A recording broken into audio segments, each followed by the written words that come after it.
Well, police in India are investigating a case of female feticide at a private hospital in Punjab. It comes as Supreme Court judges call on health officials to crack down on what they call rampant gendercide.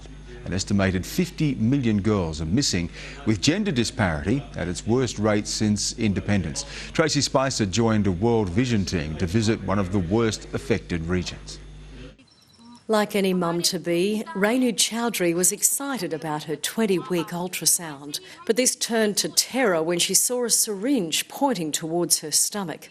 Her husband had told the doctor to inject her with an abortion drug, a common practice in her village southwest of New Delhi. I am aware of one case in which there was a husband and wife who had 3 girls. When they had the ultrasound and found out the 4th baby was going to be a girl, the husband gave some poison to the mother. Both she and the baby died. Gendercide is at its worst since India's independence in 1947.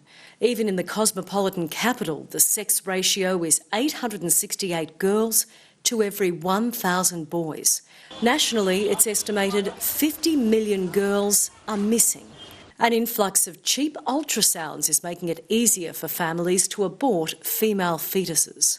A sign outside an ultrasound clinic said it is better to pay 5,000 now for ultrasound tests rather than paying 50,000 later in the form of dowry. This refers to the cost of the dowry, the bride price, which is regaining popularity as a status symbol among the growing middle class. When my daughter was born, my mother-in-law said, "I wish it was a boy. We would have been more happy. It would have been a celebration." The consequences are complex. In some villages, there are no women left, so the men traffic them in.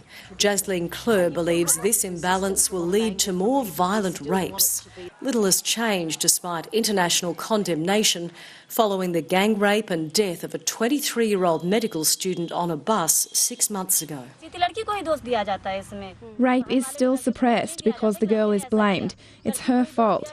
The boy, nothing is done. He gets off scot-free. There are so many heartbreaking stories in this city, but one has really stood out to me. A 5-year-old girl was abducted from a slum, raped and then sent back to her family. Like so many of these instances, it was never reported to police. Why? Blame, shame, and the saddest reason of all, her family simply didn't care because she was a girl. This lies at the heart of gender-based violence in this country. Protesters are taking to the streets calling for the death penalty.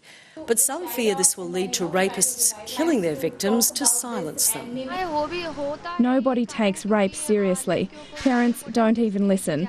There's no point in protesting. We have to stop it at the grassroots level. And so, village by village, World Vision is empowering women to speak out. 15-year-old Sadhna and 20-year-old Yogender have been trained as child journalists to name and shame offenders in their communities. And in this small village, 600 women have come out of their homes to learn new skills, start small businesses and talk about equality. I'm so happy because a lot of confidence in my heart now.